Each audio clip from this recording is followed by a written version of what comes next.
Liam, you qualified to play for Scotland via your grandfather. Can you tell us a little bit about your family and your heritage?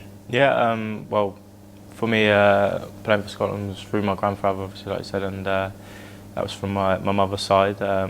She's half Scottish, and obviously her dad was born in Edinburgh. Unfortunately, I never got to meet him. He died when I was very young, and so yeah, that was how I can qualify to play for Scotland. Great. You spent 4 years at Brighton previous to this, I think I'm right saying. How does everyday life compare in the northeast of England with what you experienced down in Brighton? Well, just at the minute, the weather is a lot colder. Obviously being at Brighton it was a beautiful part of the country to live in, and it was a little bit adjusting to moving up in the northeast. But yeah, we've settled in now. My family's settled in. We've made some friends, and the people are really nice here. Do you think that football provides a good example of the value of people from different backgrounds working together? Yeah, definitely. I think at the minute football's at the top of the stage now, where footballers and everyone involved around football are big role models, and if we can educate people that everyone's the same, and we can all work together as a team as we do as a football team, and yeah, if we can put that into everyday life, I think we could help people. Yeah. Yeah, you know, have you learned anything new from teammates maybe who come from other countries or from different particular backgrounds, and you know, has that been an enjoyable experience? Yeah, definitely.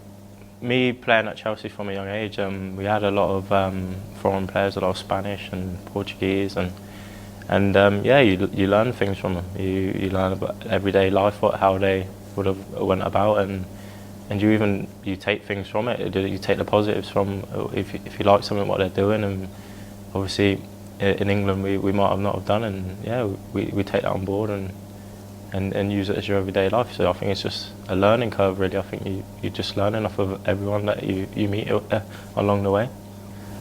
Do you think the game has made progress in tackling racism, generally speaking? Yeah, I think obviously at the minute there's a lot of things being highlighted on it. As long as we can control it in the environment that we're in, I think yeah, we need to maybe put a stop to it, but we need to educate people on it, and I think it's just a bit of naivety, and I think like you said, there's a lot of things at the minute in the press with racism, and as long as we can deal with that and deal with it the right way, and have a positive outcome from it, really. Yeah, it's a difficult subject for certain people, but it's just one of them things what at the minute is still happening. It's happening a lot less, we know that, but as long as we can work together to sort it out, really. Fantastic, that's great then. Have you ever experienced any racism from opposition fans or players? Once, when I was younger, we was in Malaysia. We was playing against, I think it was a Russian side. But it was a few chants, but I think at the time we had some great coaches with us, and they steered us in the right direction how to deal with it, really. And yeah, it was a learning curve. I think if anything, it just makes you stronger and more willing to go out and play. So, you know, based on that experience, what advice would you give to young people who might be experiencing racism? Just be controlled with it. Maybe ask for advice, and make sure you deal with it in the right way and in a controlled way. And you mentioned you had coaches around you who helped you to deal with that. You know, is that advice you'd give to young people to talk to an adult to make sure people understand what's happened and maybe the problem that you've had? Yeah, definitely. Speak to someone who you can trust and who's more experienced on the matter. It's wrong.